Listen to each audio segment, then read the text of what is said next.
Mem kwa ye. Mem kwa ye. Elimu juu. Elimu juu. Safi kabisa. Ujinga mbwi. Ujinga mbwi. Safi. Darasa limechangamka vizuri. Sasa leo nimekuja mbele yenu kumtambulisha mwalimu mpya ambaye atakuwa nanyi kwenye darasa hili. Anaitwa Mwalimu Shemtoi. Shemtoi teacher sio teacher. Shemtoi teacher sio teacher.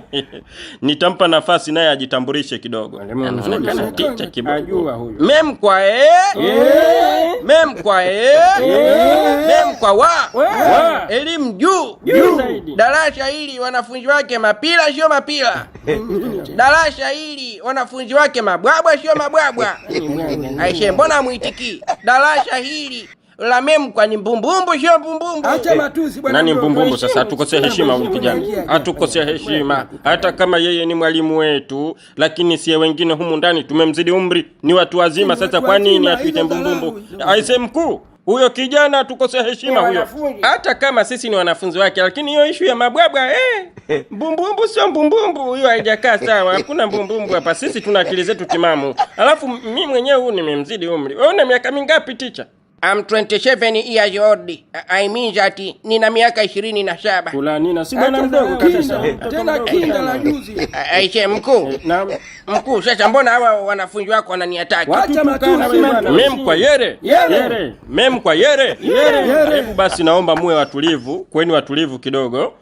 Najua kwa sababu bado hamjamzoea mwalimu wenu. Kusema ukweli, mwalimu wenu ni mchangamfu sana na ni mtu wa utani, kwa hiyo mnapaswa mumzoee. Hakika huyu mwalimu mkiwa naye nyewe wenyewe mtafurahi. Mtajua kusoma na kuandika. Mtajua kusoma na kuandika, yani kila kitu kwenu kitakuwa ni rahisi. Kwa hiyo ni swala tu la muda kumzoea. Huyu mwalimu ni mwalimu mzuri sana. Sisi tumekuelewa mkuu, lakini mwambie aache matusi sasa. Awe na heshima. Kama alitoka huko kwenye shule za kufundisha watoto wadogo, hapa akaletwa kwenye shule ambayo inafundisha watu wazima wenye familia zao, waliomzidi umri. Lazima atofautishe kati ya wanafunzi wadogo na wanafunzi ambao ni watu wazima. Hii ni elimu ya watu wazima. Atuheshimu basi huyo bwana. Alafu mkuu, mimi nilikuwa na ushauri. Ni vyema hili darasa ungewapanga walimu wawili, si huyu peke yake. Kwa sababu alivyoanza huyu bwana tayari kashaanza kutukwaza hapa. Akiwa peke yake tutamchoka huyu. Mwisho wa siku tutaja kumburuza. Ni vyema wawe wawili, siku ambayo hatuna vibe na huyu bwana aja mwingine. Kweli kabisa. Tunakuja kuminya vibaya huyu. Tutakuja bora wawe wawili. Yaani hawa wanaongea tu kwa sababu hawanijui vizuri, lakini mimi kimsingi sio kuniminya, tutaminyana humu ndani. Nawaambia tutaminyana. Mimi kama mwalimu wenu nitawafundisha kila kitu, sio kusoma na kuandika tu. Nitawafundisha hadi adabu. Shemtoi, punguza ukali kidogo. Hawa ni watu wazima. Najua ulikuwa unafundisha nursery huko ulikotoka. Sasa hapo umekuja kufundisha watu wazima. Kwa hiyo lazima ujue utofauti. Hawa unawafundisha wapate elimu tu ile walioifuata. Ila mambo ya adabu nini? Adabu wanazo, washafundishwa sasa hivi, wameshakuwa watu wazima, wanajielewa. Kwa hiyo cha msingi hapa wewe ni kuwapa elimu ili wajue kusoma na kuandika na vitu vingine. Kwa hiyo mambo mengine yaache kabisa sheme. Umesikia? Sasa mimi swala siwezi kukufundisha kazi. Swala la class management na kuachia wewe mwenyewe. Fanya kazi yako. Sawa mkuu, nimekuelewa vizuri. Nitahakikisha wanapata walichokifuata hawa. Shema tu ndo vile hawajanizoea. Wakinizoea mimi, I'm the good teacher to them. Nitawafundisha vizuri, wataelewa kila kitu, and the class management will be performed in a high level of degree. Sawa. Mem kwa yere. Mem kwa yere. Basi mimi naomba niwaache na mwalimu wenu. Hebu nendeni naye sawa. Sawa mkuu. Mwalimu Shemtoi, darasa nimekuachia, kazi kwako.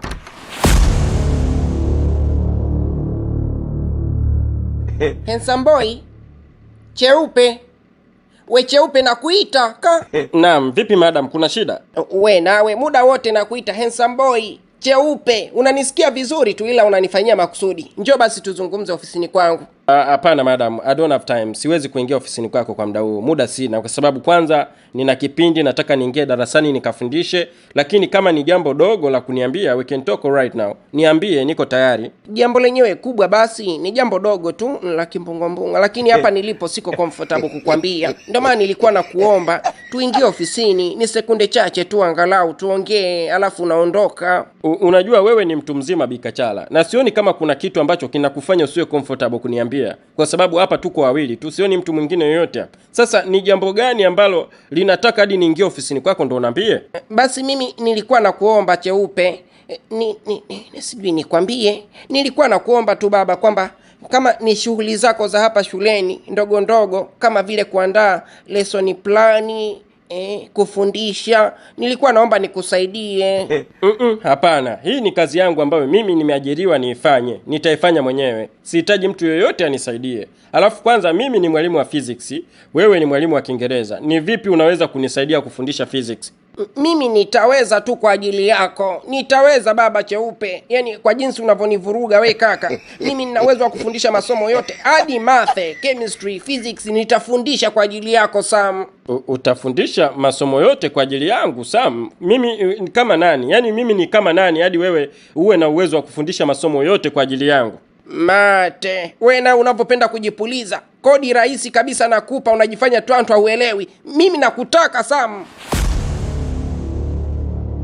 Sasa bwana Ngunga, mimi nimekuita hapa, natoka darasani sasa hivi kumtambulisha mwalimu mpya wa Memkwa ambaye nimemleta leo. Sasa lakini katika upokeaji wale watu wanaonekana hawajampokea vizuri yule bwana. Yaani hawamtaki.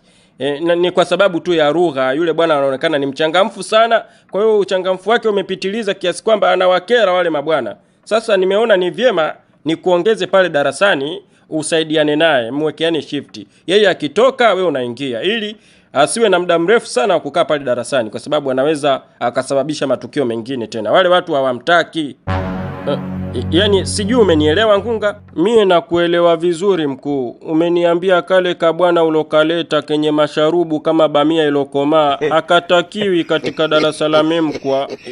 Yaani sio kwamba hawamtaki kivile, ila tu hawajampokea vizuri. Wanaona kama ni msumbufu, atawasumbua pale darasani. Lakini mimi nilivyomuona yule bwana, naona ni mchangamfu na ni mwalimu mzuri sana. Sema tu hawajamzoea. Wakimzoea yule watampenda sana. Mie nalijua vizuri lile darasa linataka mwalimu mlegevu kama mie. Mie nafundisha dakika 5 tu nalegea. Nalijua hilo, na ndio maana nimemleta yule bwana, kwa sababu wewe ni mpuuzi sana. Unaingia darasani dakika 5 tu umetoka. Ukiingia pale unalegea, unatoka wanafunzi hawajaelewa chochote. Ndio maana nikamleta yule bwana awakomalie wale bwana wajue kusoma na kuandika. Alafu wewe utaingia tu kipindi kile ambacho ni cha kurefresh, kwa sababu tayari walishakuzoea. Sawa, mimi nimekubali. Nitarudi katika darasa la Memkwa kwa ulegevu ule wa mwanzo. Ashakashongo yeye Mambali na ngai Kashongo mwana weo Weshonga dibala Kasongo yeye Mambali na ngai Kasongo mwana weo Weshonga dibala Aise, sasa mwalimu, huu wimbo unaotuimbisha unahusiana nini na somo la leo bwana? Hii ndiyo ina mkia mrefu. Ushasoma hilo somo bwana. Unaturudisha nyuma. Kelele, sitaki kelele kabisa darasani kwangu. Kimya. Wewe mzee uko nyuma unaitwa nani? Naitwa Zumbe Karabushi, Bwambwalu kutoka katikati ya kisiwa cha Ngazija. Basi we bwana, imeshimama kama shikio lako hilo lililopapuka kama dishi la kingamushi cha DSTV. Hatujafundishwa hivyo si. Kashatukana hivyo tena. Na wewe hapa unaitwa nani? Kitundu ndevu mbili, jicho nyanya, jitu katili ambalo limekubui kupitiliza. Black America hapa. Ungemaliza kabisa Black America asiyejua kusoma na kuandika. Sasa bwana wewe, ili uelewe vizuri kalili hiyo. Imekaa kama kichwa chako hicho kilichobinuka kama mtungi wa shisha. Kantusi, hilo tusi kabisa nimelisikia wajomba. Ujue mwalimu atanipa kesi washikaji. Huyu bwana nakaukulani. Sasa mwalimu gani umetuletea bwana? Ni bora waturudishie mwalimu wetu yule wa mwanzo bwana. Tunamtaka mwalimu Ngunga. Tunamtaka mwalimu Ngunga. Tunamtaka mwalimu Ngunga. Bora mapumziko. Nishamchoka wewe mwana. Tulia, hatoki mtu hapa. Leo mapumziko yanafanyikia humu darasani. Mnanitolea macho, hamjanielewa nilichowaambia. Nimewaambia kwamba leo hamna mapumziko. Hakuna mapumziko leo. Ni mwendo wa kuchapa kitabu. Kombo, una kitabu hapo karibu, tukichape faster tuondoke. Wewe unajua kukichapa na fimbo? Sio kukichapa kwa namna hiyo Kitundu. Mwenzako anamaanisha kwamba tunakichapa kitabu hadi muda wa mapumziko, maana yake tunasoma. Aise wewe bwana mdogo mwalimu, unajua wewe bwana umepewa mamlaka ya kulisimamia hili darasa na si kulisimamia, kutuelekeza mambo ambayo yametuleta sie hapa shuleni. Sasa si katika hali ya kuvunja utaratibu wa vipindi. Kipindi hiki ni kipindi cha mapumziko. Tuache twende nje tukanywe chai, tutarudi tena darasani. Shitaki shasha mnaniamulia. Mimi kama mwalimu Shemtoi nimeamua kwamba huu muda wa mapumziko ni utumie kuwaelekeza nyinyi baadhi ya mambo ya nyoko. Tuache bwana twende mapumziko. Lugha ya Kiswahili ina irabu ngapi? Za bibi yako Lugha ya Kiswahili ina irabu ngapi? Eti wewe kiparangoto, lugha ya Kiswahili ina irabu ngapi? Ina irabu 5 ambazo ni a, e, i, o, u. Mnamshikia mwenzenu amejibu vizuri sana. She is very bright. Mimi sio mjomba. Kwani unaelewa Kiingereza? Yaani kumbe wakati najitambulisha hapa ulikuwa unisikilize. Nimekwambia naitwa Kipalangoto, Black America. Kwenye ishu ya Kiingereza undanganyi chochote kile. Niko vizuri kwenye Kiingereza. Utandanganya vitu vyote lakini sio Kiingereza. Kwa hiyo anko, tuheshimiane. Mimi sio hii. Okay basi Black America, tufanye yameisha. Si unajua kuteleza kwa binadamu ni kawaida. Mfupa hauna ulimi. Kwa hiyo naomba unisamee. Kama nilivyosema mwanzoni, natengua kauli ya kusema kwamba wewe she is very bright. Nasema hivi, huyu bwana he is very bright na amejibu vizuri sana. Kama mlivyomshikia, amesema kwamba lugha ya Kiswahili ina irabu ngapi? Lugha ya Kiswahili ina irabu ngapi? Muda wa mapumziko. Sambusa zinaisha. Change time. Nyie mnafanya makusudi nyie. Mbona akijibu mmoja anajibu vizuri? Mkijibu kwa pamoja mnajibu utumbo mtupu. Huyu bwana akasema hivi, kuna irabu 5 ambazo ni a, e, i, o, u. Kusoma kuzuri sana. Kuna irabu 5 a, e, i, o, u. Twende. Nenda na bibi yako. Sambusa zinaisha. Wewe bwana ungetuacha sie twende mapumziko kwanza, tukapumzike, hiki kipindi baadaye kingekuwa kizuri sana. Lakini king'ang'anizi chako cha kutuendesha sie kama watoto wadogo, ukulani na huo nakwambia hatutaelewana hapa ndani. Sasa nishikilizeni nyie. Mimi siwezi kukubali kupokea mshahara bure tu. Lazima mshahara ninaoupokea ni utendee kazi kikamilifu. Lazima niwashughulishe kisawasawa. Sasa mimi nasemaje? Sitaruhusu mtu yoyote kwenda mapumziko kama hajajibu swali. Nitauliza maswali, atakayejibu ataenda mapumziko. Ulize tu, sisi tuko shega. Kombo. Eti yule dada anayeletaga sambusa sijui leo kaja, sambusa zipo. Yule huwa anakuja kila siku mjomba, lazima awepo. Aya, nishikilizeni. Swali liko hivi, mnishikilize kwa makini. Msije mkasema mwalimu hatujashikia. Swali lipo hivi. Irabu e inafanaana na kitu gani au ina umbo gani? Wewe Anko Kombo, ukifanikiwa kujibu haraka hili swali, naomba ukitoka nje basi unichukulie sambusa 5. Sambusa 5 unichukulie chapchapu asije wakazimaliza. Aisha, mbona kimya? Nimewapa ofa ya kwenda mapumziko. Nimewaambia hivi, mtu yoyote atakayejibu hili swali kwa usahihi atakwenda mapumziko bila wasiwasi wowote ule. Ndio nimeuliza hivi, irabu e ipo kama umbo gani? Inafanana na kitu gani? Kiparangoto, hebu jaribu basi uende mapumziko. Utaki? Kitundu jaribu. Ameuliza kwamba irabu e ipo kama nini? Irabu e ipo kama sambusa. Sambusa tena. Bwana wewe unawaza sambusa, utawaza sana. Mwingine? Irabu e iko kama sikio. Swadakta, wewe umepata. Nenda mapumziko. Umeona sasa ukula. Oho, muda wa mapumziko umeisha.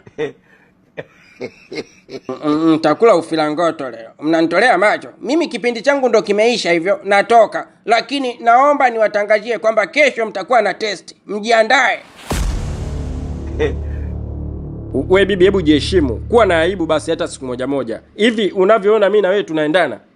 Na kuuliza mimi na wewe tunaendana? Una miaka takriban 50 kitu. Mimi ndo kwanza na miaka 25 maskini. Alafu unasema unanitaka. Unanitaka kivipi? Yaani umeshindwa kutafuta wazee wenzako, ukawaambia shida zako na kuja kuniambia mimi. Hujamuona mkuu wa shule?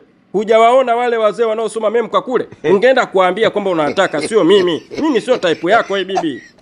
Cheupe, mkuu wa shule nimemuona, ni type yangu kabisa mzee mwenzangu. Na wale wazee wanaosoma mem kwa kule pia nimewaona, lakini hawajanivutia. Wewe ndio umenivutia Cheupe, na kutaka we mkaka. Alafu nikwambie kitu kimoja, nikuibie siri, ng'ombe hazeeki maini. Unavyoona mimi nimezeeka, ndio nimezeeka, lakini nimezeeka na utamu wangu. Aha, okay sawa bibi ambaye umezeeka na utamu wako, lakini nikwambie kwamba pole, kwa sababu mimi siwezi kuwa na wewe. Alafu pia wewe sio type yangu. By the way, niko na girlfriend, niko na mpenzi wangu, ananipenda na mimi nampenda, kwa hiyo siwezi kumchiti, na ni bora nitafute mwanamke wa kumchiti naye ambaye ni mrembo lika langu, lakini sio wewe bibi kizee. Mate, sasa mimi nakwambiaje Sam? Kwa kuwa hakuna maandiko yaliyoandikwa kwamba mbungo za 2000 zilambwe na watoto wa 2000 lika moja. Sasa mimi nitailamba hiyo mbungo, utaki unataka. Afe kipa, afe beki. Nakwambia Sam, hiyo mbungo lazima niilambe. Unanchekesha.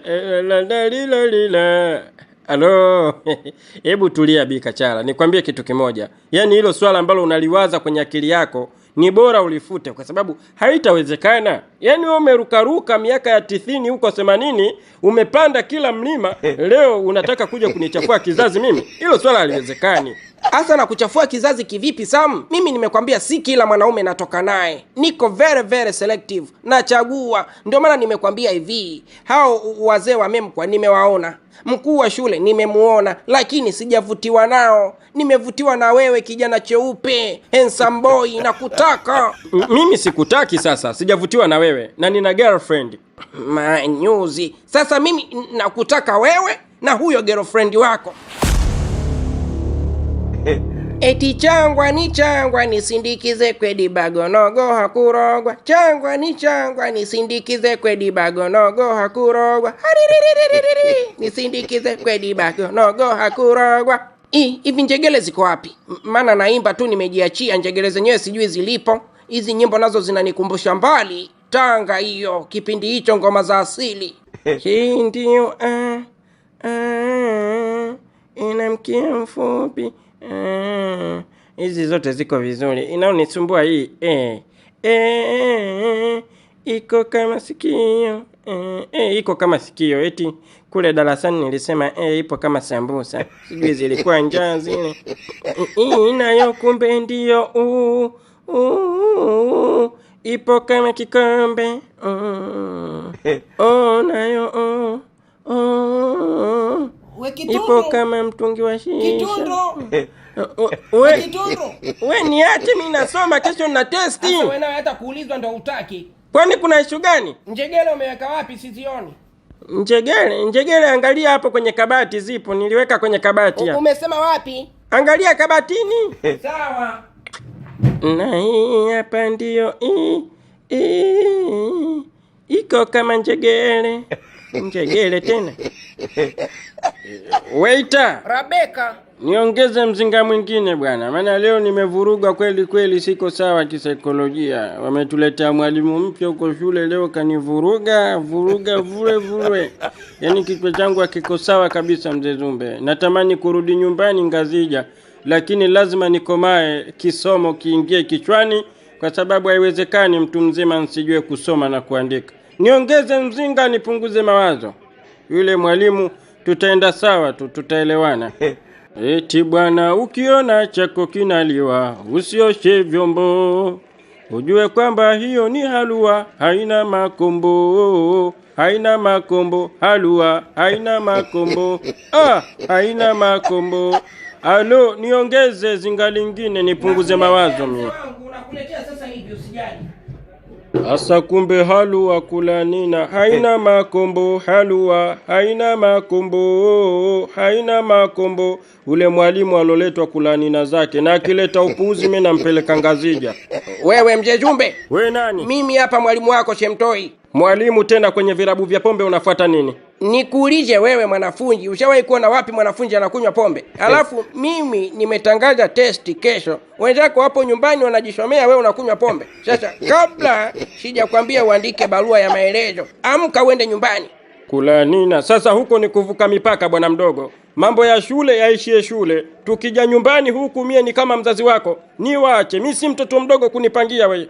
Aishe, Jumbe, tushibishane. Mimi ni nani yako? Wewe ni mwalimu wangu wa elimu ya watu wazima. Aha, sasa kama mimi ni mwalimu wako wa elimu ya watu wazima, wewe ni nani? Mie ni mwanafunzi wako. Kama wewe ni mwanafunzi wangu kweli, niachie hiyo mijinga nimalizie, nenda nyumbani kajishomee.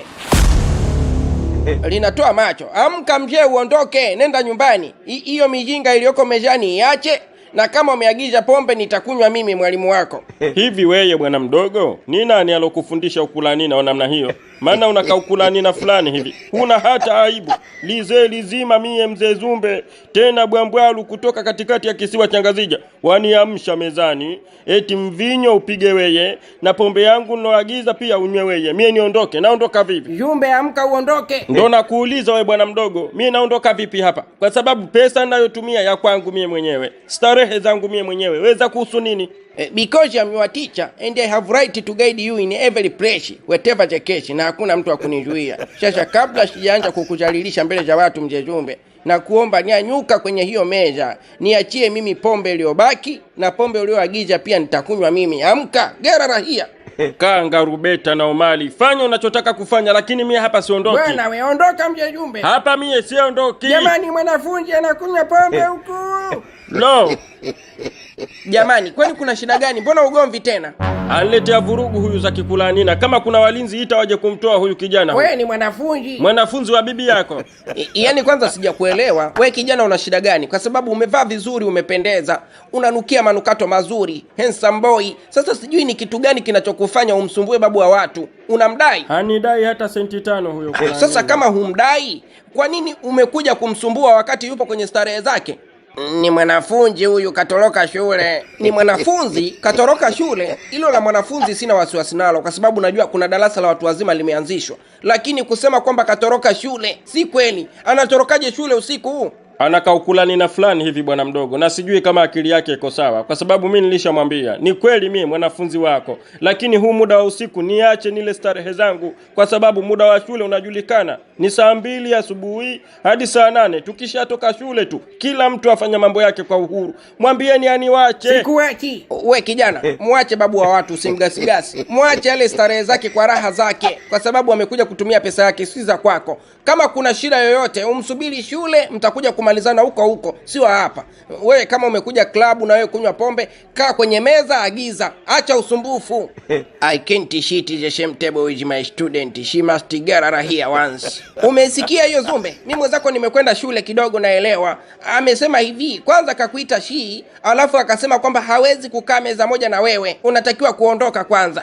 Na mie namwambiaje? Kwanza shi ni babu yake mza mama yake, si mie mzee Zumbe. Halafu pili, kama hataki kukaa na mie, meza ziko nyingi, aache sababu ndogo ndogo hizo. Kama hana pesa aondoke. Watu tumekuja kutumia pesa huku, mshenzi mkubwa huyo. Aishe, unaniita mimi mshenzi? Unanitukana? Yaani mimi kweli nahangaika usiku mchana shilali kwa ajili yenu. Na ichakata shila basi angalau ili muelewe, mpate kile ambacho mmekifuata shule. Leo unaniita mshenzi mbele za watu? Mimi mshenzi? Zumbe, mimi mshenzi, si ndio? Ndiyo wewe mshenzi, tena mshenzi kweli kweli, barambushi kichwa cha kenge, mkalia mwiko wewe. Mshenzi, lazima uijue mipaka yako. Lazima ufahamu kwamba tukiwa shule wewe ni mwalimu wangu na kujua, lakini tukifika kitaa hatujuani. Sikujui kabisa, takataka mkalia mwiko wewe. Ota tena nena kunyangiji kabisa. Mimi takataka mkalia mwiko? Yaani mwalimu wako amemkwa ninai chakata shila basi kishawasawa. Leo unaniita takataka mkalia miko tena mbele za watu. Tena hapo leo nimekuonea huruma sana. Nimekuonea huruma bwana mdogo, kwa kuwa mie ni mtu wa busara sana mzee Zumbe. Ningeamua kukuitia mwizi hapa, watu wa kunyoshe kizazi, na kwambia kabisa mie sikujui. Sasa kama utaendelea kunichokonola na kuitia mwizi, wallahi tena nakwambia na kuitia mwizi. Mem kwa ye. Toka hapa. Mem kwa mbui. Mbui bibi yako. Kunyangishi. Mem kwa mem. Kijana, sasa naona ushaanza kuchanganikiwa. Nenda katafute meza ukae. Kama imeshindikana ondoka. Aishe, umeona Jumbe? Unanifanya mimi nionekane nimechanganikiwa kwa ajili yako. Mama muuza, namwachia meza huyu. Na bia ambayo nimeiagiza mie utampatia. Ase Mariamu, Mariamu, kajata umoto kaya. Wabwanga Mariamu, Mariamu, kajata umoto kaya. Wandele Mariamu, Mariamu, kajata umoto kaya. Kajata umoto kaya. Kajata umoto kaya. Safi kabisa. Karunde, Tawile, yule bwana mteja wetu yuko wapi? kashaondoka baba, lakini kaniachia karatasi lenye ujumbe wa shukurani na maelekezo. Ho. Alo, sasa kwa nini aondoke mapema kiasi hicho jamani? Ile ni neema mwanangu. Ile ni neema tosha. Yule bwana toka aje hapa kilingeni kwetu. Sisi ni kufyokola manyama, mapochopocho ya kizungu. Yaani tumenenepa mwanangu, wewe mashavu yako yametoka, mimi mwenyewe cheki nilivyonona. Sasa kwa nini aondoke mapema namna hiyo? Angebaki kidogo yule bwana, tungenenepa kiasi cha kuinyo. Ujumbe huo uko wapi? Umeusoma? Ni usome kwa uelewa gani nilokuwa nao baba? Kwa shule gani nilosoma? Mimi sijui kusoma wala kuandika. Nimeona tu kaandika makolokocho mengi, kajaza karatasi zima, lakini sijui chochote. Sielewi chochote mwenzio. Ko mame, hiyo nkondoelo mwanangu. Sasa tunafanya nini? Huenda hilo karatasi lina maelekezo mbalimbali ya kifedha tumepewa.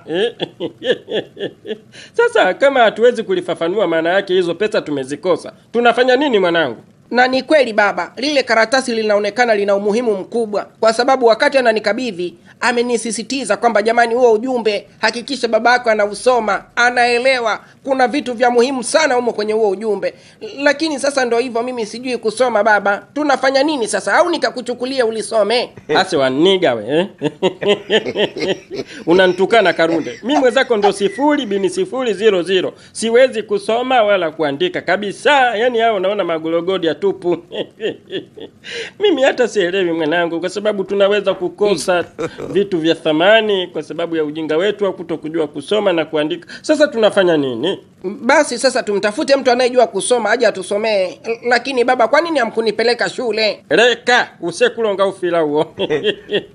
Usiniulize utumbo wa namna hiyo mwanangu Karunde. Mimi mwenyewe nilishawahi kumuuliza baba yangu swali kama hilo. Alinitemea mate usoni na kunambia, kijana, acha kuongea utumbo wa namna hiyo. Umezaliwa kuwa mganga wa kienyeji. Elimu ya nini tena? Na wewe mwanangu utapita kwenye njia zangu, nimeamua kukupitisha umo. Umezaliwa kuwa mganga wa kienyeji Karunde. Achana na shule. Mganga huyo wa kienyeji. Sawa, sasa itabidi tumtafute mtu atusomee, kwa sababu huu ujumbe unaonekana ni wa muhimu. Yule mtu ameondoka hapa bila kuacha hata senti 5. Inaonekana hii barua ndio ina maelekezo yote ya pesa. Sasa kama sisi hatujui kusoma itakuwaje? Twende tukatafute mtu atusomee. Yaani leo ndo nimeamini kwamba shule muhimu. Hata kama uwe mganga wa kienyeji, takataka kila kitu lazima uende shule. Sasa hii si dharawi kweli, ka ujumbe kadogo tu kwenye karatasi ndo kaanze kutuhemesha sisi. Haya bana, nipe hiyo karatasi nikamtafute jamaa wangu mmoja hivi, hata nisaidia kuisoma vizuri kabisa. Sawa baba, nakupatia, lakini chunga, kama kumeandikwa mambo ya pesa mle ukampelekea tapeli, basi tumeibiwa. Mama Muda. Nakusikia kaka. Mimi nishaelewa, nataka nirudi nyumbani. Naomba unitafutie ulinzi niondoke. Aha, sawa. Usijali kijana, ulinzi upo. Utafika nyumbani ukiwa salama kabisa. Wajala! Tupo. Umesikia Vijana wapo. Kwa hiyo swala la kufika nyumbani ukiwa salama salimini, hilo niachie mimi. Halina shaka kabisa. Lakini sasa unatakiwa ulipe bili kwanza. Bili tena? Bili gani? Si Mzee Zumbi amemaliza kila kitu?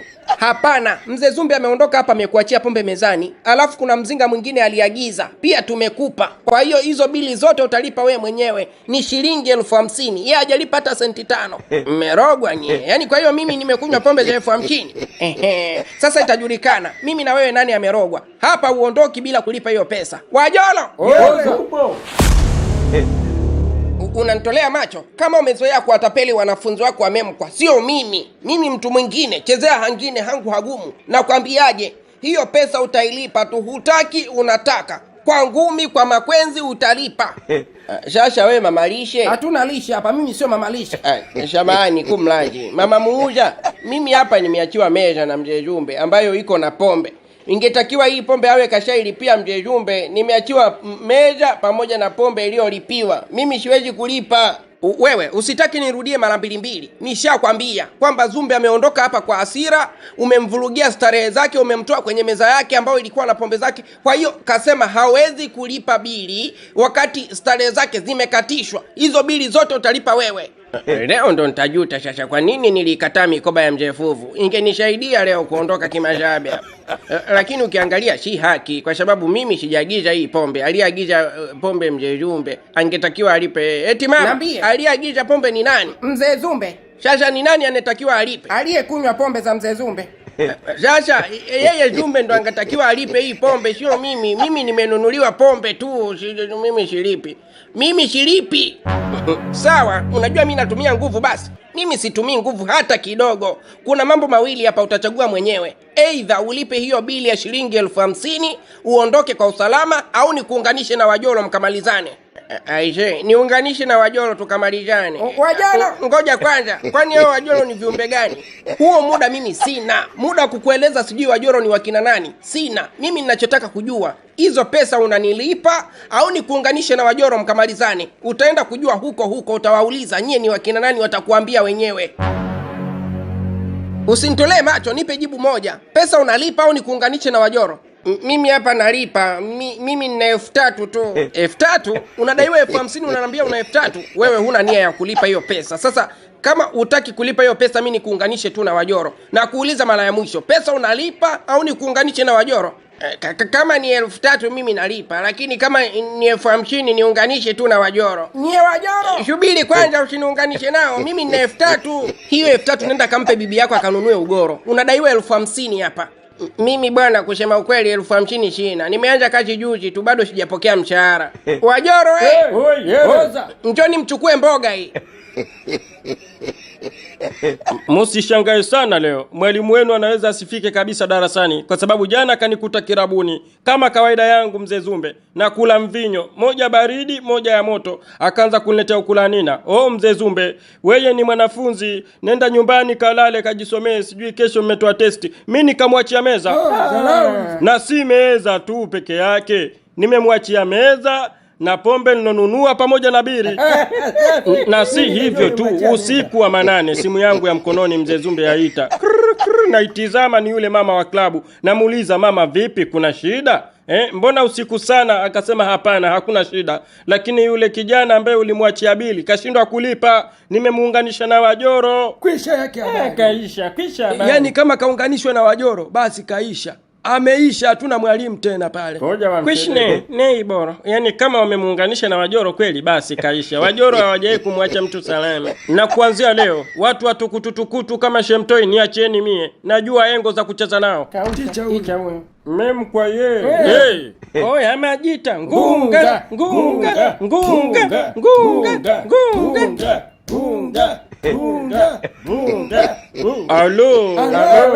Alo. Basi inatosha jamani. Mikono yanlegea. Mikono yanlegea.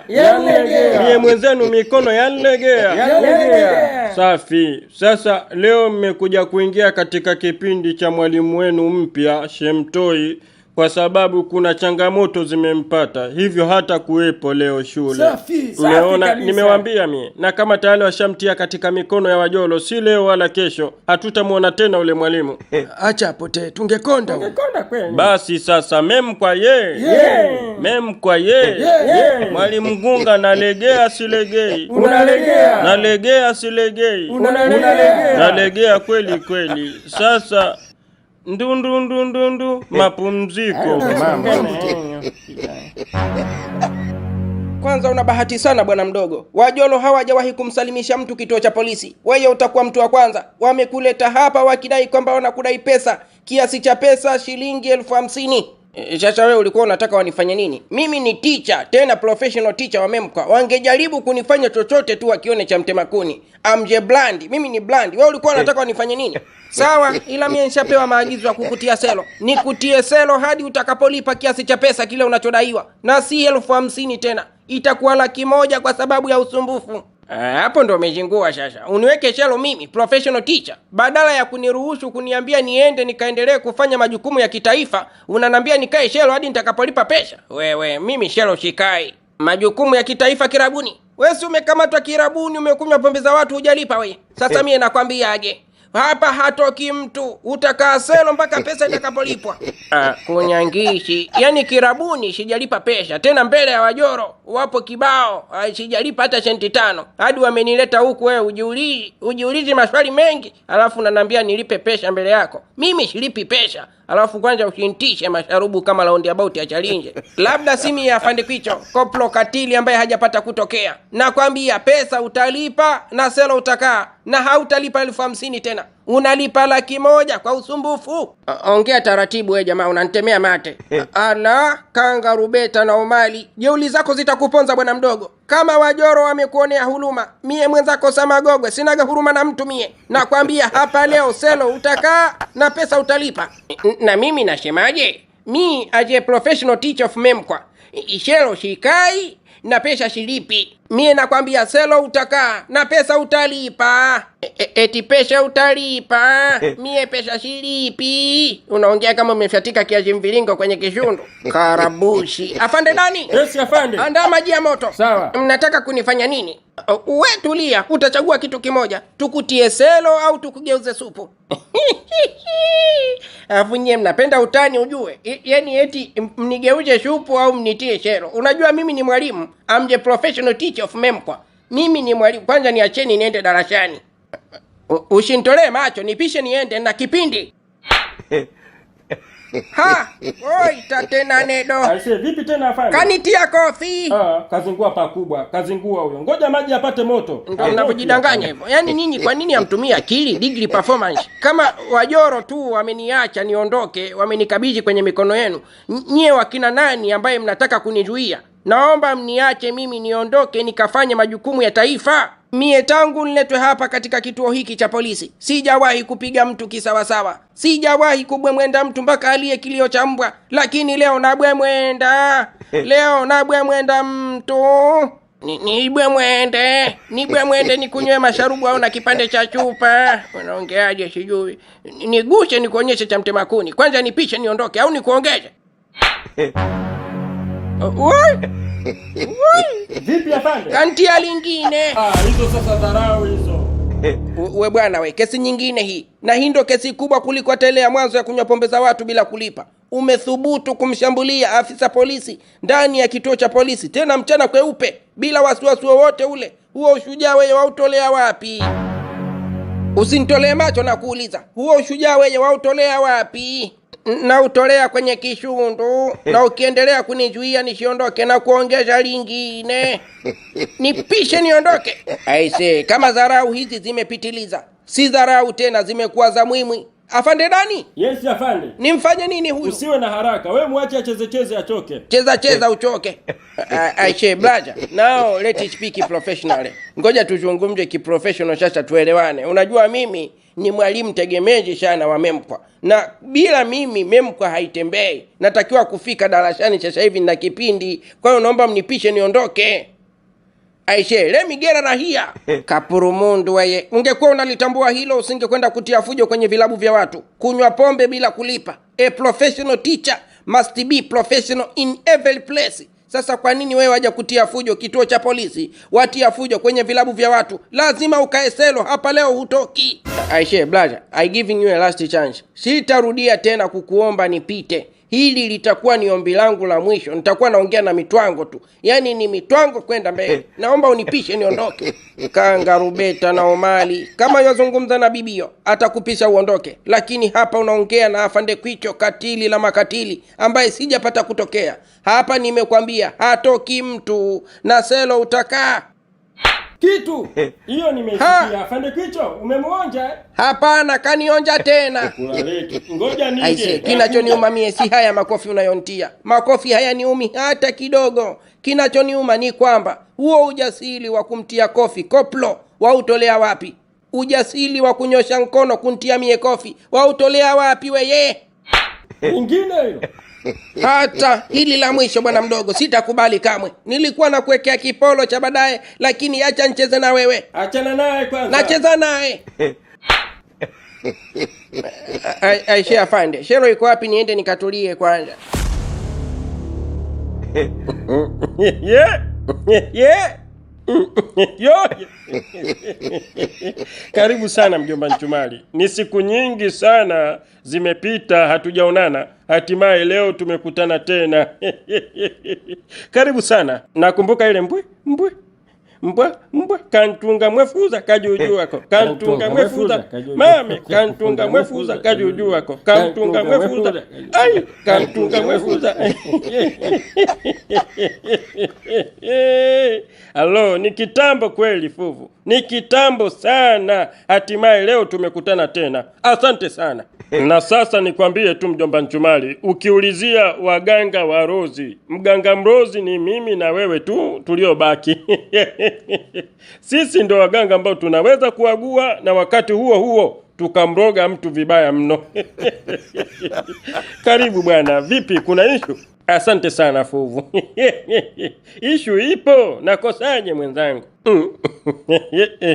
Na kusikiliza issue gani hiyo? Maana muda wa matambiko bado. Alo, nilipata mteja wiki iliyopita. Bwana we, yule bwana tangu alivyokuja pale kilingeni kwangu, hata harufu ya magimbi nikaisahau kabisa.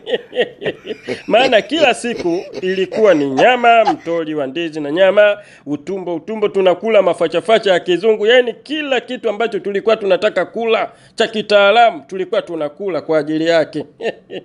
Lakini bwana ameondoka juzi. Sasa kuondoka kwake, aliondoka muda ambao mimi nilikuwa sipo. Alikuwepo binti yangu Karunde, akamwachia barua. Sasa sisi na mwenzangu Karunde wote tumekutana mambumbumbu, hatujui kusoma. Sasa ule ujumbe wa barua nimekuja nao, unisaidie kusoma. Ndugu yangu fuvu, uniambie yule bwana kazungumza nini kwenye hiyo barua? Manake kwanza ncheke. Sasa wewe mwenzangu mjomba Nchumali, umekuja kuomba maji jangwani? Mimi si ndo mbumbumbu kupitiliza la 12 kabisa. Sijui A wala B, mimi sijui kusoma mjomba. Acha uongo we. Mavitabu yote hayo kabatini umehifadhi ya kihistoria, unasema hujui kusoma? Bwana hebu acha ukatili wa namna hiyo. Nisaidie ndugu yako kunisomea huu ujumbe. Bwana we, hidahile ikuda kusoma mimi. Siwezi kusoma A wala B kwa kweli, nikwambie ukweli. Hayo mavitabu unayoyaona hapo ni ya mpwa wangu, mtoto wa dadangu. Alikuja hapa ili nimfundishe uganga. Akakataa uganga, akatoroka akaenda shule. Ndio mavitabu yake haya aliacha hapa. Ila mimi sijui kusoma chochote kile, nsikudanganye mjomba. Jamani aseno inko ndo naho jamani ase chaitai. Tunakwenda wapi jamani sisi? Nitaipeleka wapi hii barua mjomba? Kwa sababu mimi naogopa kumpa tu mtu hovyo hovyo akasoma. Barua inaweza ikawa na vitu vya thamani akaniibia, wengine ni matapeli. Wewe ndio mtu nakuamini tu fuvu. Sasa nishauri nimpelekee nani tena? Nimpelekee nani? Sasa hilo nalo swala la kulalamika mjomba Nchumali. Hilo ni swala dogo. Nikabidhi hiyo barua, tuongozane hadi kwa anko wangu. Nikamkabidhi asome hiyo barua kwa sauti wote tukisikia. Mbona kama ukulanina tena? Eti teacher, Alo. Kipindi chaisha vipi? Mbona hatujasoma chochote? We mzee Zumbe milegezo zilo Hebu legeza, wacha kukaza. Mwalimu unalegea asilegee? Unalegea. Nalegea asilegee? Unalegea. Hapa ni milegezo mikazo kwenu. Ngongo ni nani huyo? Ni mimi mwanao, natoka shuleni kwangu masomoni. Ngongo ni nani huyo? Ni mimi mwanao, natoka shuleni kwangu masomoni. Ngongo. Alo. alafu fanyeni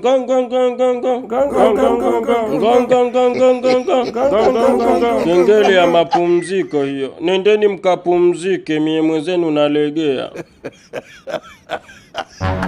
Yule bwana mdogo ni mwalimu mzuri sana, lakini ana poor discipline. Tabia yake ni mbaya sana, sijapata kuona. Kwa sababu tumemleta hapa, hata wiki moja hajamaliza, tayari kashaenda kwenye virabu vya pombe, amekunywa pombe za watu, hajalipa, wamemkamata, wamemtia selo. Sasa mwalimu wa namna hiyo, kweli tutafika kweli? Wale watu watajua kusoma? Kwa sababu yule Ngunga hataweza kumeneji lile darasa. Yule amelegea sana. Lakini mimi nilikwambia mkuu, hii kazi ungetakiwa umpe Sam. Sam ni kijana mchapakazi, anajitambua. Yaani inabidi tena ukimpa hii kazi umpe mshahara mara 2 kabisa, kwa sababu ni mchapakazi. Sijapata kuona kijana handsome boy cheupe. Sasa issue ya handsome boy sijui weupe inakujaje hapo Bikachala? Mimi sihitaji weupe, sihitaji handsome boy, nahitaji mtu mchapakazi. Ndio huyo Sam. Sasa Sam ni mchapakazi mkuu. Achana na kile kijamaa chenye masharubu kama mkia wa kenge, kitapoteza muda na wale wanafunzi hawatajua chochote. Okay, tutajaribu kufanya hivyo, lakini nilimleta yule bwana Shemtoi kwa sababu yeye ni professional kwenye kufundisha wanafunzi wa Memkwa, lakini sasa anafanya ujinga kama hivyo. Ila sio mbaya, nitajaribu kumweka Sam nione kama anaweza kufanya hii kazi. Karibuni sana. Usiogope binti, mimi naitwa Fuvu, ni ndugu yake kabisa na Shemtoi. Toka ntoke. Shemtoi ananiita mimi mjomba wake, mtoto wa dada yangu kabisa. Yaani ni ndugu yangu wa damu kabisa. Lakini sisi ni waganga wa kienyeji. Tunatisha. Usiwe na wasiwasi. Sijui tumemkuta. Hapana, hamjamkuta. Shemtoi hayupo. Hayupo. Sasa tunafanyeje? Au tumpe huyu binti asome? Huyu binti anaonekana mjanja. Kafankira mpangako kaleke. Ni bora tumtafute, tumuulize Shemtoi yuko wapi. Tumtafute asome yeye. Mjomba wako anajua thamani yako, hawezi kukuibia. Lakini huyo wewe unamjua huyo? Si humjui, umemkuta. Hapana, achana naye. Sasa binti, tunataka kujua Shemtoi yuko wapi? Shemtoi kakamatwa juzi, alikwenda kirabuni, amekunywa pombe za watu, hajalipa pesa, wakamkamata, wamempeleka kituo cha polisi. Yupo kwenye kituo cha polisi kile pale cha pale juu pale kwa Mwarabu, amefungwa. Hivi unausikia udoko? Eti wamemfunga mpwa wangu kwa sababu ya pombe. Wanamfungaje mjomba wangu kisa pombe? Mafala kweli. Tunawafuata huko kite. Twende mwenzangu tukafinule. Kwa hiyo Shemtoi hawa ndo wajomba zake. Mama yangu, huko kituoni leo kuna kazi. Utakaa hapa hadi saa ngapi kijana? Nipatie namba za nduguzo, niwapigie simu waje wakuwekee dhamana utoke. Shina namba ya ndugu Mashavu. Mimi hapa siitwi Mashavu, naitwa Afande Dani au Koplo Dani. Yamekushinda zaidi niite Danieli. Ni bora uniite Danieli kuliko kuniita Mashavu. Tutagombana. Mashavu. Bwana we acha mchezo. Mashavu yo. Si binadamu bwana. Sasa mimi kosa langu liko wapi? Nimekuja hapa kwa amani kabisa. Nimekuuliza kijana, una namba za ndugu zako? Tuwapigie simu waje wakuwekee dhamana utoke hapa. Lakini bado umeshindwa kunijibu kwa amani, unanitukana. Unaniita mimi Mashavu. Mimi ni Mashavu mimi? Yaani kopro wa kituo cha polisi unamuita Mashavu? Aise kijana, naomba tuheshimiane. Mashavu. Naomba tuheshimiane bwana mdogo. Ninakwambia hapa tutaendelea kukutwanga makofi hadi uelewe. Uwe na akili timamu. Hata mimi hapo sina kosa kwa sababu umeniuliza swali nimekujibu kwa amani kabisa. Umeniuliza kwamba nina namba za ndugu zangu ili nikupatie uwapigie waje waniwekeza maana nikakujibu sina Mashavu. Mimi sio Mashavu sasa. Wewe Mashavu. Jina langu Dani bwana wewe. Acha kwani Mashavu hayo uyaoni? Mashavu kama tumbo la kiboko. Mashavu babu yako mwehu wewe. Na utaendelea kukaa selo hapa, hakuna mtu atakayekusaidia. Nimekuja hapa nikupe msaada, angalau niongee na ndugu zako, niwaambie kwamba ndugu yenu yuko humu ndani, muje mumwekee dhamana atoke. Bado unaniona mimi fala, mjinga, sina akili. Unaniita mimi Mashavu? Jina langu Dani, nimekwambia mimi naitwa Danieli. Wewe unaniita Mashavu? Mashavu yo. Nyoko wewe. Nyokwe kabisa wewe. Mashavu kama mikate ya uzima. Bwana acha wewe. Mashavu yo. Utatoka selo hapa nakwambia. Mimi sina shida ya kutoka, kwani nimekwambia nina haraka. Sina haraka, hata wakijua wiki moja baadaye. Mimi najua tu nitatoka hapa selo nikiwa salama kabisa. Kwani shida iko wapi? Utoki hapa. Wewe ni kitu gani kinakuasha mjomba? Anenda kafanye shughuli zako huko. Sema tu kwa sababu tumekuleta hapa selo upo peke yako. Yaani ungewahi kidogo tu, ungeletwa siku 2 kabla. Yaani ungekutana na nyundo, akunyooshe humu selo hadi akili kae sawa. Sasa hivi unajifanya una akili timamu, mjinga wewe. Na mimi hapa mara ya mwisho hii kuniona nakuja hapa kukwambia kwamba naomba nikusaidie, sijui niwapigie ndugu zako waje wakuwekee dhamana. Utakuja kuniona tena hapa mshenzi wewe. Utabaki hapa peke yako na hakuna mtu atakaye kusaidia. Labda ndugu zako wajitokeze wenyewe tu. Oya, kwani wewe unawashwa? Na kuuliza unakamuwasho fulani hivi au umelimaindi futa? Mimi si nimekwambia kwamba sihitaji msaada wako. Sina haja ya kusaidiwa na wewe. Kama kutoka hapa selo nitatoka tu anytime. Wewe usiniambie sijui utakuja kunisaidia tena. Wewe kama nani? Who are you? Poa bwana. Gera rahia. Hamna noma, mimi nasepa. Ondoka bwana, Mashavu huyo. Baba yako. Mashavu huyo. Mashavu bibi yako. Unyangishi we. Mama fala wengine. Shua ini.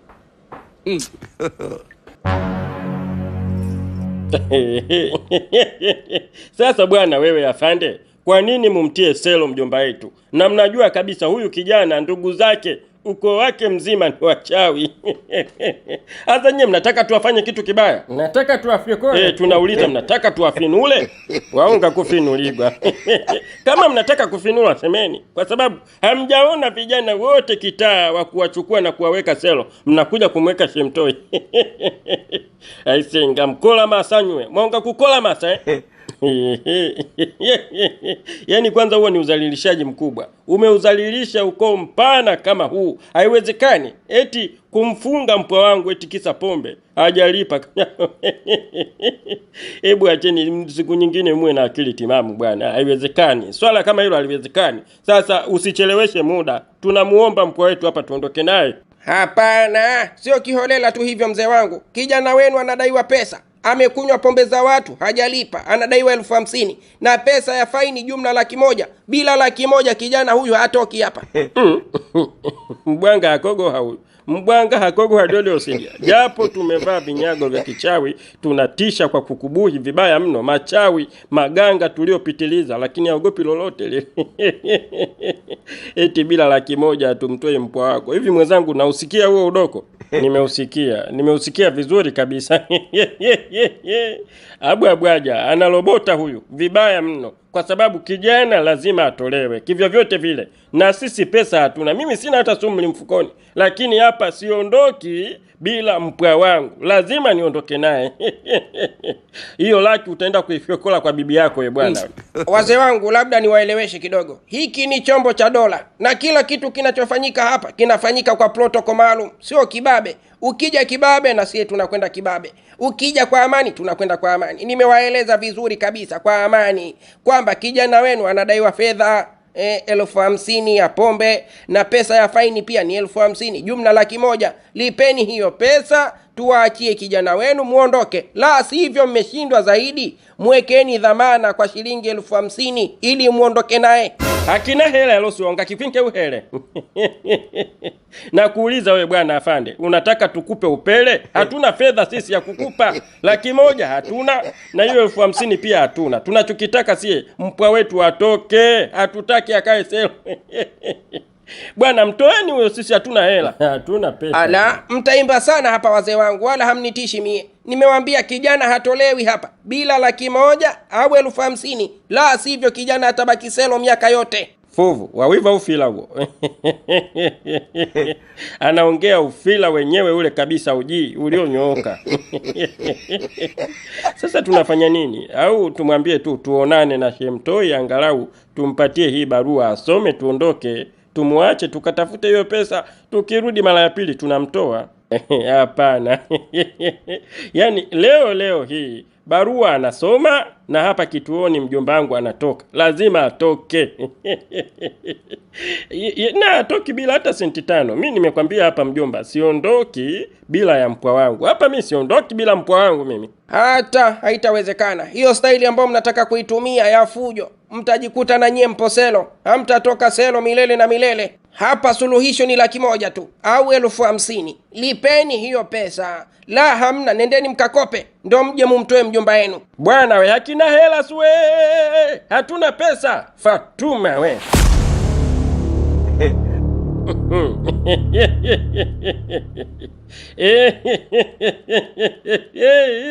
Vipi afande, unajisikiaje? Kijana wetu unamtoa humtoi? Namtoa, na pesa anayodaiwa faini nitalipa mie. Umeiona kazi ya Kimbola Fatuma hiyo fuvu? Kashakuwa zuzu. Ana chochote anachokielewa. Hapa cha kufanya ni kwenda kumchukua mpwa wetu, tuondoke naye. Faini sijui nini watajuana wenyewe huko. Haya, twendeni niwapeleke mkamchukue ndugu yenu. We Sam, yani mimi nakutafuta kutwa nzima nikupe michongo ya hela, kumbe umejifungia humu darasani na hii takataka. Mimi sio takataka we bibi. Kimya! Funga bakuri hilo mara moja. Unajua unaongea na nani au una manguka tu? Bikachala, hebu tulia basi. Kwani kuna shida gani? Muda wa kazi umeisha. Nipo kwenye remedial class na mwanafunzi wangu huyu namuelekeza baadhi ya mambo. Kwa hiyo sidhani kama kuna haja ya kuanza kumfokea mtu umjui. Mimi kama second mistress kwenye hii shule lazima nijue kila kitu kinachoendelea hapa. Hii remedial class imeanza lini Sam? Okay, huyu ni girlfriend wangu. Usiongee utumba huo. Hebu tulia basi Bikachala. Wewe umesema nikueleze kuhusu hili darasa. Girlfriend ya bibi yako. Ndio nakwambia, huyu ni girlfriend wangu, yuko chuo mwaka wa 2.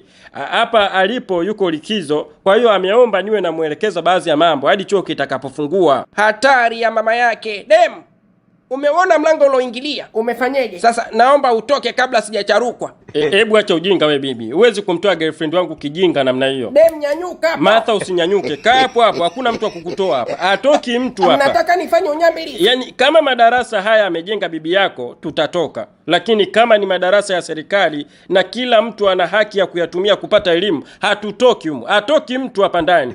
Kwani kuna shida gani bibi yangu? Mimi sio bibi yako wewe fana. Sawa, kumradhi, samahani. Niambie dada, kuna shida gani? Kama unataka pesa niambie nikupe. Unataka pesa? Sitaki pesa. Sasa unataka nini wewe? Nataka mbungo. Na hesabu hadi 3 wewe binti, nsikuone hapa darasani. 1. Bikachala, hebu kuwa na heshima basi. Sam, naomba uniache. Acha vurugu Bikachala. Sam, nakutaka ujue. Tulifika hadi nyumbani kwako pale unapoishi. Tukamkuta bibie, tukamuuliza Shemtoi yuko wapi? Akasema Shemtoi bwana kakamatwa, amekunywa pombe za watu, hajalipa, amepelekwa kituo cha polisi. Basi sisi tukaamua tukufuate hadi kituoni. Ndio pona yako ile, tumekutoa kule kibabe, hata pesa za watu hatujalipa. Kwa hiyo bana, ukiachilia mbali hilo swala, tunayo barua hapa. Kama unavyojua sie wenzako mambumbumbu, hatujui hata kusoma.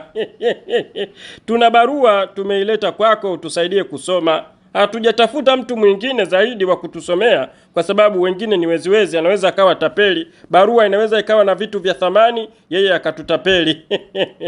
Lakini mjomba wangu na kuamini, utaisoma hiyo barua kwa usahihi kabisa. Okay, shawa mjomba, hakuna shida. Ngoja niicheki. Mimi Ferdinand Sheo, nakushukuru sana bwana mjomba Nchumali kwa kunisaidia. Natoa shukrani hizi kwa kukupa nyumba yangu yenye thamani ya milioni 100. Maelekezo yako upande wa pili wa karatasi hii. Kwani hapo ndo unasoma mjomba? Angesoma kwa sauti tusikie. Ungesoma kwa sauti wote tusikie. Soma kwa sauti tu mjomba, wala usiwe na wasiwasi. Soma kila mtu asikie kwa masikio yake kilichoandikwa kwenye barua. Naanza kusoma Anza soma. Mimi Ferdinand Sheo nakushukuru sana bwana mjomba Nchumali kwa kunipa tiba ya kiganga. Mwenyezi Mungu abariki sana uganga wako, uzidi kuwa mganga imara katika dunia nzima. Usiniangalie usoni.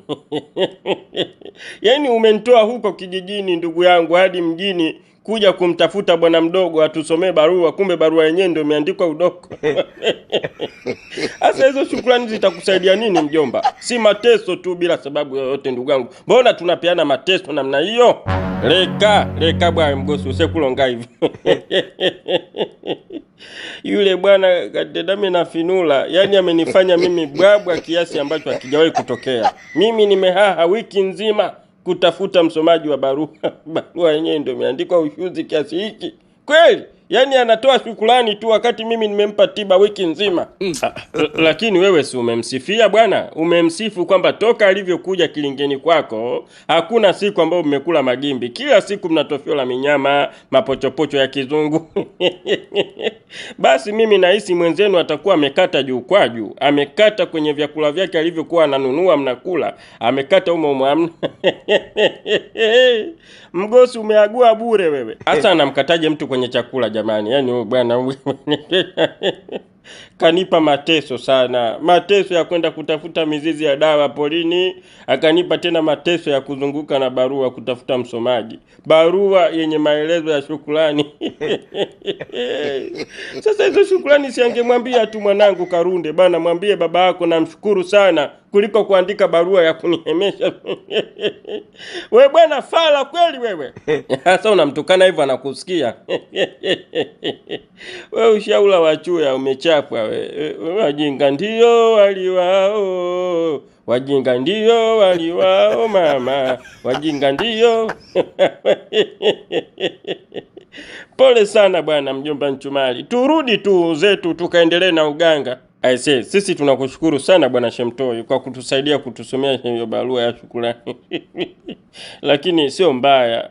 Itakuwa tu tulivutwa na Mungu tuje mjini ili tukutoe selo kijana wetu. Tusingekuja huku singeendelea kupata matatizo. Mungu naye ni mwema. Japo barua imetudisappoint ila sio mbaya. Asante sana. Nashukuru pia kwa msaada wenu wa kunitoa shelo. Lakini mimi nilikuwa na ushauri. Kwa sababu nyie ni mambumbumbu, hamjui kusoma wala kuandika. Mnaonaje mngebaki mjiunge kwenye darasa langu la MEMKWA? Mimi ni mwalimu wa MEMKWA, nafundisha watu wazima ili wajue kusoma na kuandika. Nyie mambumbumbu mngebaki mjiunge na mimi ili niwaelekeze namna ya kusoma na kuandika ili siku nyingine msiteseke. Tujiunge kwenye darasa lako la MEMKWA. Tujue kusoma na kuandika. Kwa ujumbe gani? Kwa barua gani ambazo tunapewa?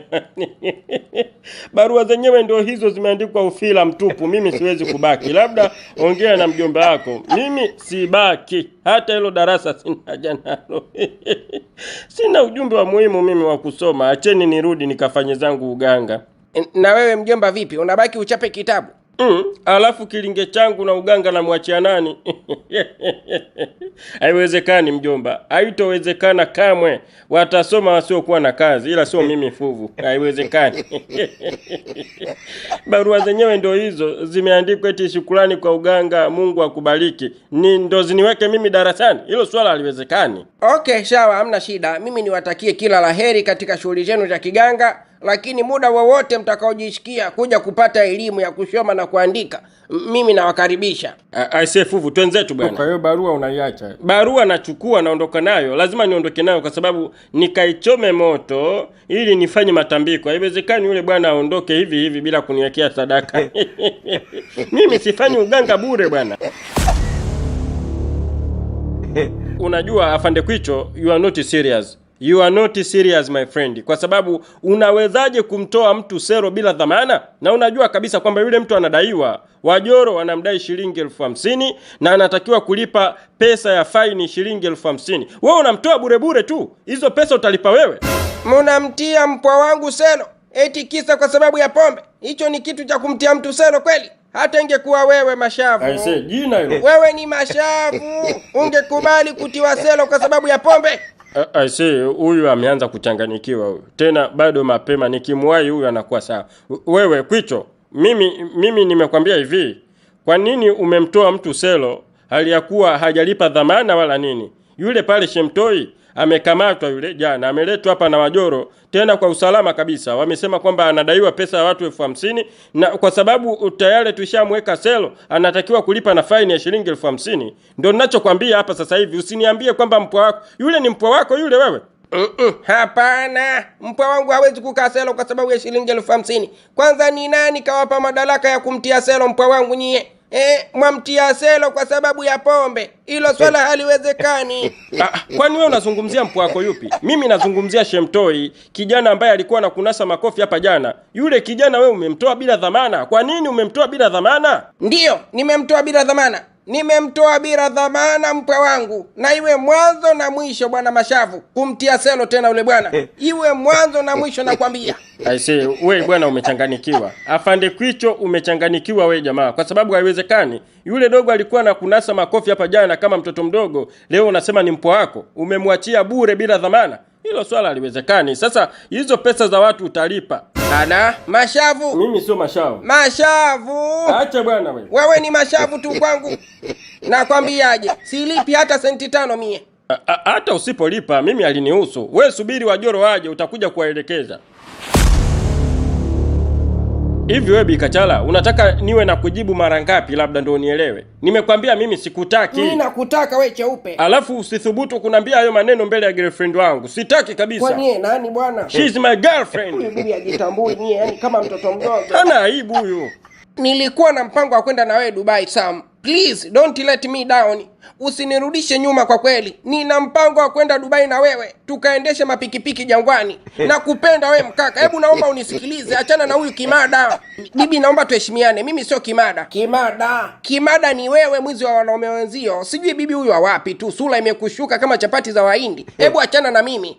Hebu nyamaza huko, mtoto mdogo wewe. Unataka tu kumpotezea muda mkaka wa watu. Una kipi cha kumpa zaidi ya kipunye?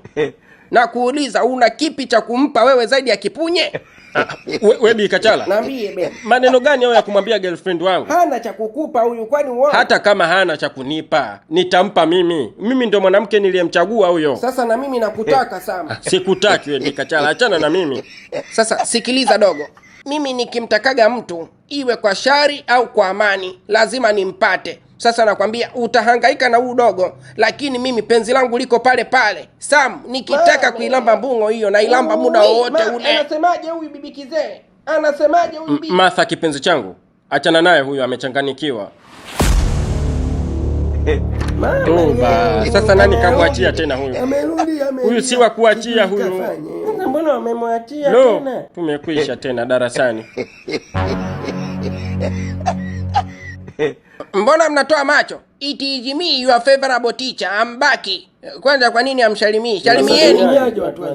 Semeni shikamoo mwalimu. Kunyangishi. Mnanitolea macho. Salimieni. Nenda kama bibi yako akusalimie. Mnasemaje? Nenda kama bibi yako akusalimie. Haya. Na raundi tunakupiga. Wewe dogo Shemtoi, sisi hatujawahi kupiga mtu yoyote hapa darasani, lakini kwa dharau ambazo unaendelea kutuonyeshea tunakupiga. Tunakubwenga. Haki ya dona shahidi Mlenda leo tunakugongonda wallahi kuzima. Apigwe huyo. Apigwe. Mumpige nani? Kula nini na wewe? Watuzoea vibaya bwana mdogo. Kila kona wewe tu hatuishi kwa raha. Nataka kutrendi. Wataka kutrendi Shega. Sasa leo watrendi kwa kipigo. Oya. Mem kwa yeye. Nenda huko. Mem kwa yeye. Twakuminya kizazi. Je, mshintishe wajomba, mshintishe. Alafu MJ kaa kimya kabisa, ushintishe. Unakumbuka kwamba umeniuzia mshala? Nimelala shelo siku 2 kwa ajili yako. Ndiyo, ni mie Zumbe Karabushi Bwambwalu kutoka katikati ya kisiwa cha Ngazija. Kwani wewe unatakaje? Nataka nikupige kwenji kwenye komo hilo kama kishundu cha mbilikimo. Oya komba, kwani tunasubiri nini wajomba? Huyu dogo anatupanda kichwani. Tupige huyu jamaa aondoke, sio mwalimu huyu. Tabia mbovu. Hana maadili ya walimu kabisa. Huyu akugongonda. Tumtie adabu. Sasa sikilizeni wajomba, niwaambie kitu kimoja. Huyu dogo anatuchezea akili. Mmoja atoke nje afunge mlango kwa nje, alafu sisi wawili tucheze naye. Tupige mpaka atoke kinyesi, mshenzi mkubwa. Zumbe mzee wetu, wewe umekula chumvi nyingi sana. Na sisi vijana wako tunakuheshimu. Sasa kwa heshima zako, tunaomba utoke nje utufungie mlango kwa nje. Tunataka tucheze na huu dogo, tugongonde kisawasawa. Tukipiga vizuri huyu hata urudi tena hapa shule. Kwa sababu tukisubiri afukuzwe, hafukuzwi huyu. Lakini msinione mie duyusi vijana. Mie si duyusi, ni jana mume vile vile. Na najikubali, siwezi kutoka nje kufunga mlango. Mie nitabaki humu ndani na mie nishiriki katika kumgongonda ubwana. Nataka nimuonyeshe kwamba na mie nimezeheka bure, lakini ni ngangari kidume. Tunalijua hilo mzee wetu, mzee Zumbe. Ndio maana tumetanguliza kwa heshima zako. Tunakuomba wende ukafunge mlango kwa nje. Lazima mmoja aende akafunge mlango kwa nje jamani. Huyu dogo asipate upenyo wa kutoka. Tugongonde kisawa sawa, asipate hata tundu la kupita huyu mshenzi mkubwa. Mzee Zumbe, tunakuomba uende ukafunge mlango baba yetu. Nenda nje mzee wetu, nenda nje mzee Zumbe, nenda kafunge mlango faster. Tuachie sisi hii kazi. Lakini kula nini? Mnanikatili vijana. Nilikuwa nataka nipate japo nafasi moja tu. Lau nafasi moja tu nimtie bonge la kwenzi huyu bwana mdogo aniheshimu. Hana heshima kabisa huyo. Acha ubishi mzee Zumbe, nenda kafunge mlango. Achana na mimi wewe. Nenda kafunge mlango, tuachie nafasi sisi vijana tucheze. Anajikubali nini huyu bwana mdogo? Yaani hata haogopi. Utacheza na kina nani wewe dogo Shemtoi? Utacheza mbele ya vidume viwili wewe?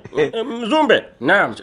Toka baba, usicheleweshe muda. Natoka. Toka Zumbe, tuonyeshane unyambilishi. Tuache sisi vijana wadogo tuonyeshane unyabumbu. Hapa anajikubali bure, lakini inaonekana kabisa jahili hawa jamaa leo wananitoa kijaji. Hawa jamaa leo wananitoa kijaji kisawa. Nipo. Kitundu, nikaanze mimi au naenda kumwanzishia wewe? Nenda kaanze Kombo, mimi nitafuata. Nenda kaanze tu mjomba. Nikianza mimi huo tayari msiba. Mimi kerubu yangu moja tu hiyo, mbona nampoteza uhai? Basi ngoja nikamwanzishie mimi. Anza baba, mwanzishie. Maskini, nilikuwa sija kusogelea kwa ukaribu nikakuangalia vizuri. Dogo, sura yako laini sana. You are so soft. Sasa sijui ni kitu gani ambacho kinakufanya ujione wewe ni katili mbele ya makatili. Sisi tuna uwezo wa kukunyonya jicho 24 hours. Au unabisha? Nakuuliza unabisha? Uma. Mimi nataka niende nikafunge mlango kwa nje. Ukafunge mlango kwa nje kivipi? Tulia hapo. Kombo cheza.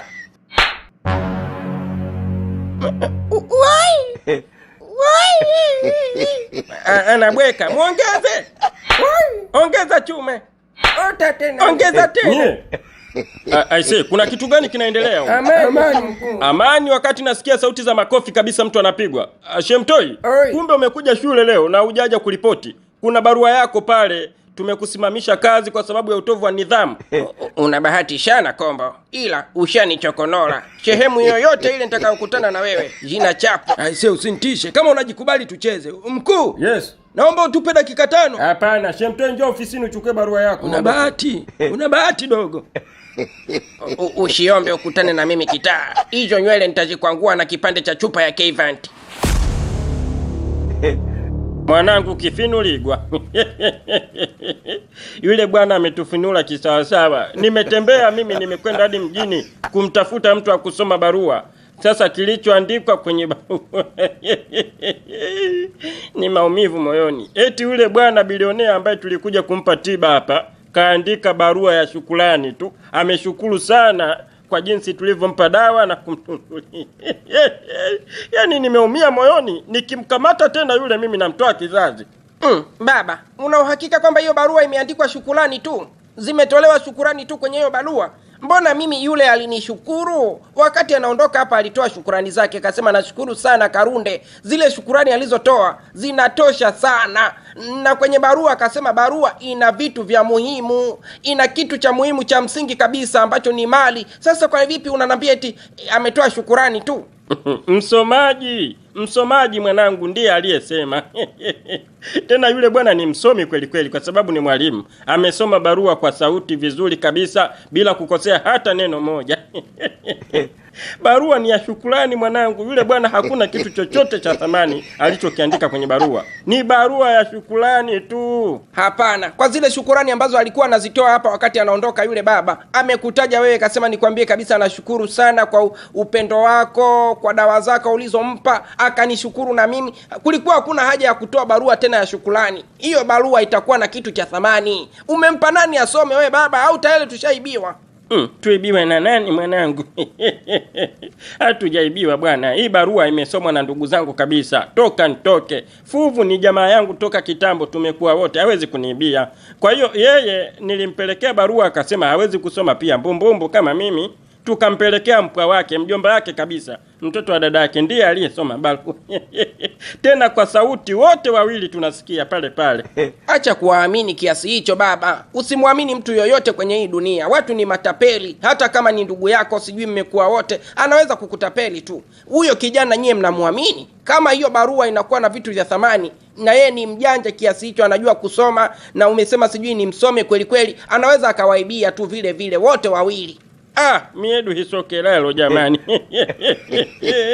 Nekeni ni humule, nimechoka kwa kweli. Sasa unataka kunambia nini Karunde? Barua unayo au umewaachia? Barua ninayo, nimeichukua. We niache mchezo. Lazima niichukue nimuonyeshe cha mtemakuni huyu bwana. Haiwezekani. Tumempa dawa zetu, nimehangaika msituni kutafuta mizizi. Alafu mtu anaondoka bila kuacha hata sadaka kidogo, anaandika shukrani. Shukrani. Sasa mimi nataka nimpasulie mayai ya bundi kwenye kitunda wala ataumia vibaya. Tuichome moto, halafu majivu yake tuyafanyie tambiko. Hapana, kabla hujaichoma baba, tutafute mtu mwingine atusomee. Tena tutafute mtoto mdogo kabisa wa shule ambaye yeye hajui chochote, haelewi chochote, hawezi kudanganya. Atasoma kama ilivyo. Aisome hiyo barua kwanza bila kuichoma baba. Sisi tutaibiwa. Usitoe macho baba. Bilionea kama yule hawezi kuondoka hapa Kilingeni kwetu mikono mitupu akaandika tu eti barua ya shukrani. Lazima kuna kitu humo kwenye barua. Kunyangishi. Mimi nikajua labda hii barua ni ya utani tu. Huyu mzee Jumbe katapeliwa, kumbe ni kweli. Mjengo huu hapa, tena nyumba ya shamani kweli, hii hapa ni milioni 100. Hii milioni 100, bila milioni 100 hujengi. Nyumba kweli Kunyangishi. Sasa nazichukua dokumenti huku ndani. Hizi dokumenti mirahaba hii nyumba na ificha. Hakuna mtu atakayenipokonya. Hapa cha kwanza ni kuficha hizi dokumenti za nyumba. Hati miliki lazima niifiche kishawashawa. Yaani kivyo vyote vile haitoki kwenye mikono yangu. Hii nyumba lazima nichukue, hata kama nimefukuzwa kazi ya ualimu, japo it is my professional. Lakini kwa hii nyumba ninaweza kumiliki pesa nyingi sana. Naiuza hii, nanunua gari, au nafanya chochote kile. Au naweza kuishi hapa tu shega.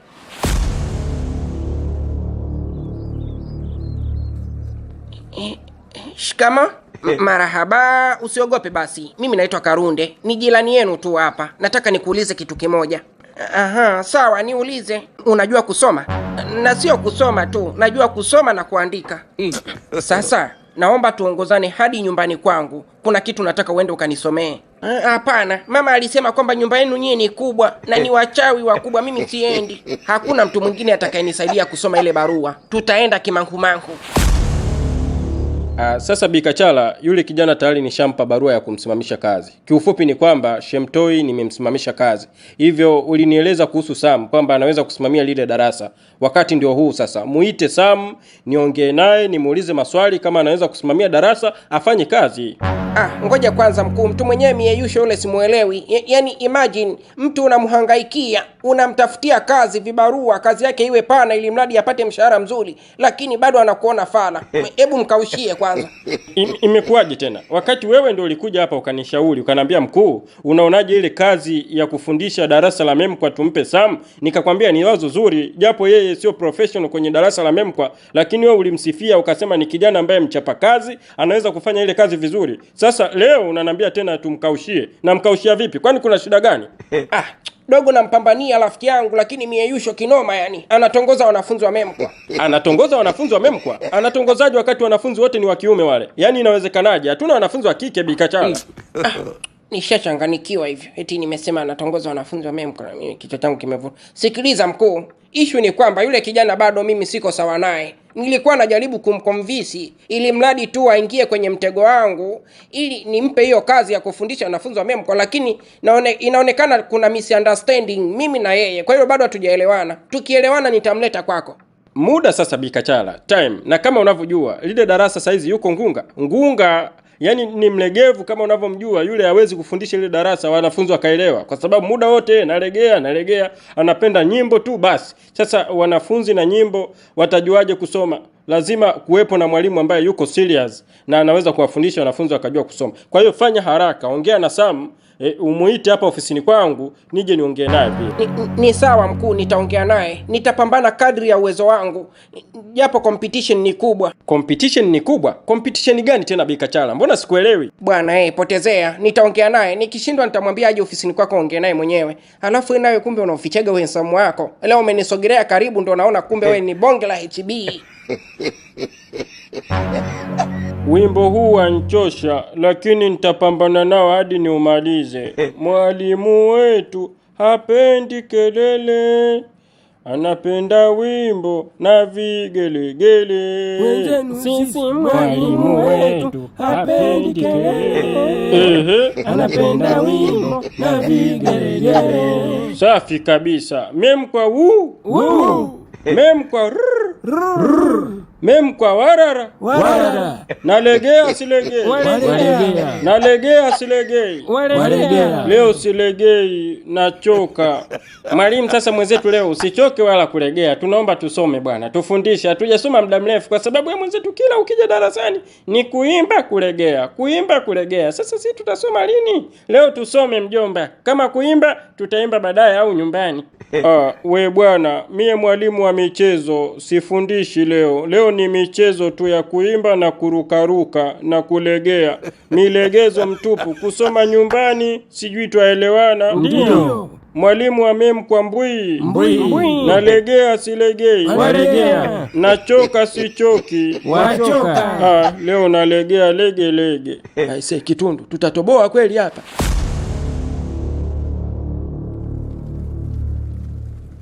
Nimekaleta haka baba, katatusaidia kusoma hii barua. Kanaweza kusoma haka Karunde? Nimemuuliza akasema anajua.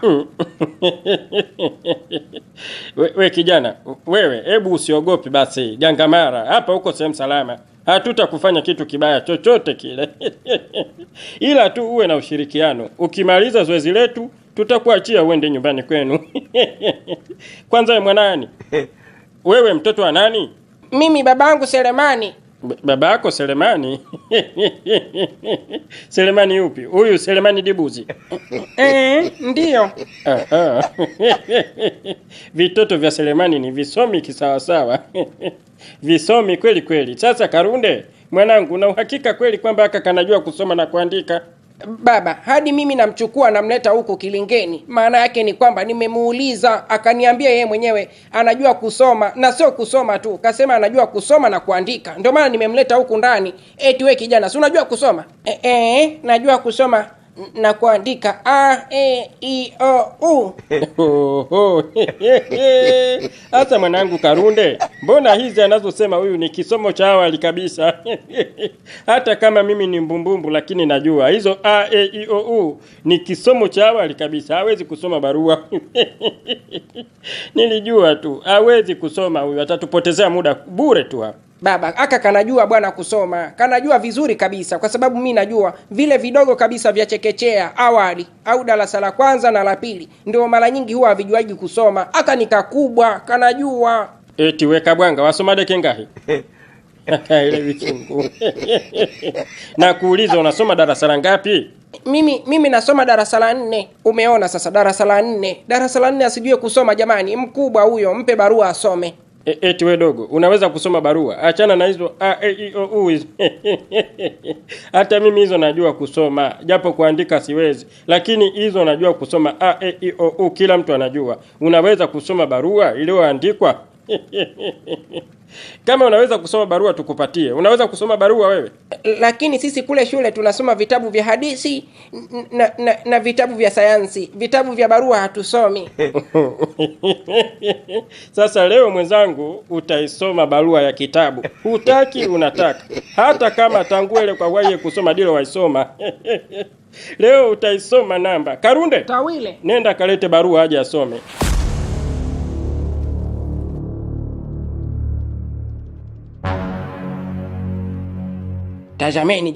Tazameni jamani maajabu ya dunia. Mjengo wote huu mtu anamjawadia mganga wa kienyeji yule tumbo kibinu. Mjengo huu wa shamani milioni 100 unamjawadia mganga wa kienyeji kweli? Unakosha kutuzawadia sisi madiplomasia, watu wenye elimu zao tunaofundisha elimu ya memkwa. Unakuja kumpa mganga wa kienyeji mjengo mkubwa kama huu. Shasha kakutana na wajanja wa mjengo ni wa kwangu shasha, na umiliki mimi. Tazameni mjumba wa kifahari huo. Nyumba ina 4 bedrooms. Ina 2 sitting room ya chini na juu. Jumba la kifahari kabisa, anakabidhiwa mganga wa kienyeji mchafu mkubwa kama yule mtu wa shambani, mjomba Nchumali tumbo. Iwezekani. Sasa kwa taarifa yao, amekutana na kijana wa mjini ninayejua mahesabu. Nyumba nimempokonya, nimechukua urithi na dokumenti zote ninayo, full document ninazo mimi, hakuna mtu akunisumbua. Katika vitu ambavyo sitatamani vinitoke kwenye mikono yangu, hii nyumba. Yaani hii nyumba itanifanya mimi nikasome sheria Uturuki. Haitoki. Uzuri wake full document ninayo. It is full document. Full documentation. Sasa afande, nyie mmenipigia simu vizuri kabisa. Mmeniambia kwamba mtuhumiwa wako tumemwachia, ametoka. Mimi sasa ndo nimekuja nichukue pesa yangu, mnaniambia sijui hajalipa hata senti 5. Mimi namdai pesa yule, kwa nini mmwachie? Eti wewe afande Dani, kwa nini mnamwachia mtuhumiwa wakati mnajua kabisa anadaiwa pesa za watu? Namdai 50,000 yule hajalipa. Mama, ukiniuliza mimi ni kama unanionea tu, kwa sababu majibu ya maswali yako yote hayo anayo afande Kwicho. Ongea na Kwicho. We afande Kwicho, naomba unipatie pesa yangu niondoke. Kama umemwachia mtuhumiwa, maana yake ni kwamba deni lake unalipa wewe. Nipatie pesa yangu niondoke. Toba, yani hapa sina hata kumbukumbu. Sikumbuki chochote kile. Sina kumbukumbu hata moja. Kwani afande Dani, yule bwana nimemtoaje selo? Ulinambia ni mpwa wako, mjomba wako kabisa, toka nitoke. Na ukanambia kwamba huko tayari kumuona mjomba wako anabaki selo. Lazima umtoe, tena unamtoa bure kabisa bila senti 5. Mimi nataka pesa yangu. Astaghfirullahi lazim. Wameniroga. Wale mabwana waniroga. Si kweli. Yule si mpwa wangu, sina undugu wowote na Shemtoi. Namtoa bure kabisa bila senti 5. Waniroga. Wale mabwana waniroga. Wewe unaleta utani wewe. Uko serious na kazi yako. Yaani askari mzima unalogwa, unamtoa mtuhumiwa bure anayedaiwa pesa za watu. Sasa mimi nipe posho yangu niondoke. Nilipe pesa yangu niondoke. Usinitolee macho mimi, kwa sababu uliniita mjinga, mashavu, sina akili timamu, mwehu. Sasa mimi usinitolee macho mjomba. Lipa pesa za watu. Soma hiyo kijana. Sawa, nasoma. Mimi Ferdinand Cheo nakushukuru sana mjomba Nchumali kwa kunipa tiba bora ya kiganga, na shukurani zangu zinaambatana na zawadi ya nyumba yenye thamani ya shilingi milioni 100. Umeona sasa baba? Kibailwa. Karunde tumeibiwa.